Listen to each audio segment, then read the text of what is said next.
Habari mwana wa Afrika. Ndugu mwana wa Afrika, mara nyingi huwa narudia kuwajuzeni. Mara nyingi narudia.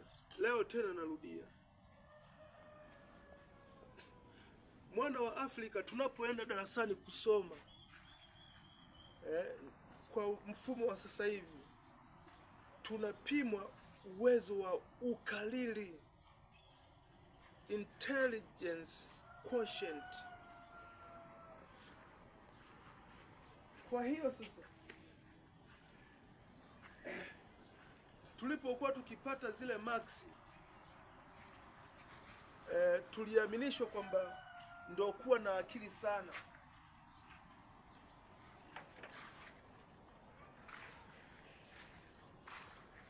Lakini mwana wa Afrika, kufaulu ule mtihani haimaanishi kwamba una akili sana.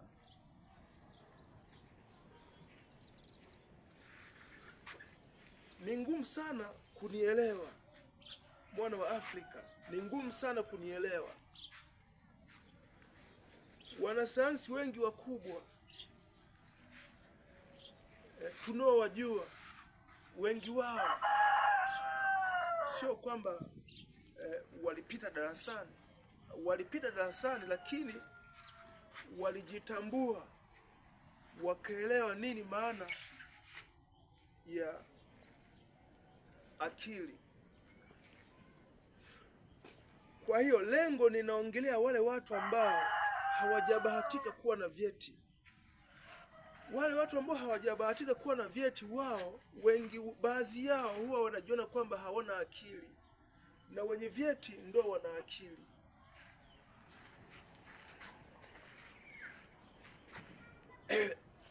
Ukiingia mtaani,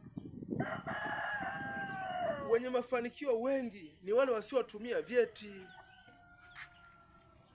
Yaani wanaonekana wana pesa nyingi, wanaonekana wako vizuri kimaisha, ni wale wasiotumia vyeti.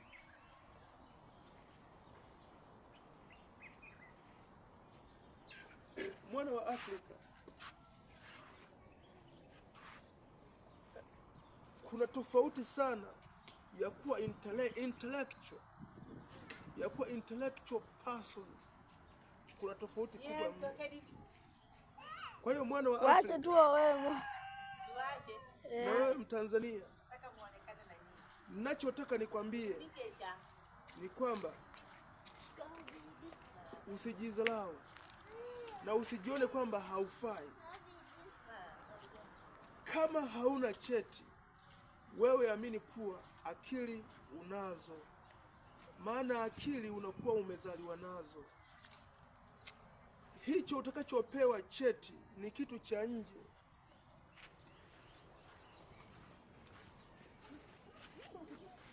Namaanisha professional ni hiyo, ni ya nje, ni elimu ya ujuzi ambayo utaenda kufunzwa ili uielewe. Ukifunzwa yale mafunzo ukayaelewa, ndio unapewa cheti, unaitwa wewe ni mwenye professional. Point yangu ya msingi, wewe ambaye hauna cheti, amini kuwa waliokuwa na cheti na wewe usiyekuwa na cheti, kila mtu akili anazo. Ile professional sio akili, isipokuwa akili ya kwako uliitumia kuipata hiyo professional. Kwa mwana wa Afrika, jiamini na ujikubali. Wewe ambaye uko mtaani, unaweza ukafanya mambo makubwa, ukafanikiwa na ukafika mbali zaidi. Kwa hiyo amini kuwa akili unazo. Narudia, amini kuwa akili unazo na umezaliwa nazo. Cheti sio akili, isipokuwa akili utaitumia kupata hicho cheti. Tumia akili ya kwako, wazua ufanye nini upate cha kufanya. Utafika mbali na utatoboa, ukawazidi waliokuwa na vyeti. Mwana wa Afrika, ninakujuza next time.